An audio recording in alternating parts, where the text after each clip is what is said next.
দেশের বাইরের ফুটবলের খবর। ইংলিশ প্রিমিয়ার লিগের হাই ভোল্টেজ ম্যাচে রাতে মাঠে নামছে চেলসি ও ম্যানচেস্টার ইউনাইটেড।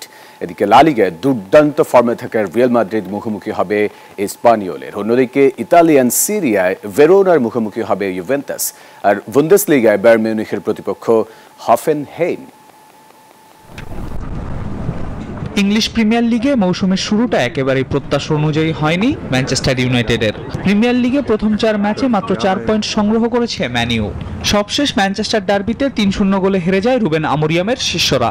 এমন অবস্থায় রাতে চেলসির বিপক্ষে ওল্ড ট্রাফোর্ডে নামতে যাচ্ছে রেড ডেভিলসরা। ইনজুরিতে বাইরে আছেন লিসান্ড্রো মার্টিনেজ ও দিয়াগো দালত, ফলে ডিফেন্সে দুর্বলতা আরও বেড়েছে। এদিকে প্রিমিয়ার লিগে নতুন মৌসুমে বেশ ভালো সূচনা করেছে চেলসি, তবে ওল্ড ট্রাফোর্ডে 2013 সালের পর থেকে কোনো জয় পায়নি তারা। তাই এবার সেই অঘোষিত অভিশাপ ভাঙার সুযোগ রয়েছে এনজো মারেস্কার শিষ্যদের সামনে।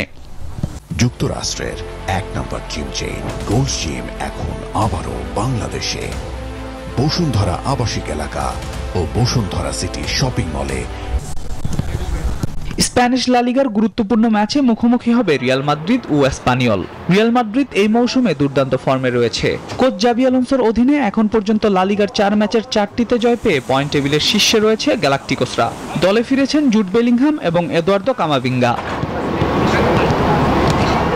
এদিকে ইতালিয়ান সিরিয়ার ম্যাচে ভেরোনাতে লড়বে ইউভেন্টাস ও হেলাস ভেরোনা। মৌসুমের শুরুতে মোটামুটি ছন্দে থাকলেও শিরোপার লড়াই জমিয়ে তুলতে 3 পয়েন্টের জন্য মরিয়া ইউভেন্টাস। সবশেষ চ্যাম্পিয়ন্স লিগে ব্রুসিয়া ডর্টমুন্ডের বিপক্ষে 4-4 গোলে ড্র করে তারা।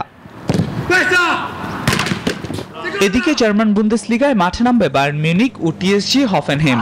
মৌসুমের শুরু থেকে দুর্দান্ত ফর্মে রয়েছে বায়ার্ন মিউনিখ। দলে রয়েছেন ফরওয়ার্ড হ্যারি কেন, ফলে বেশ আত্মবিশ্বাসী ভিনসেন্ট কম্পানির শিষ্যরা।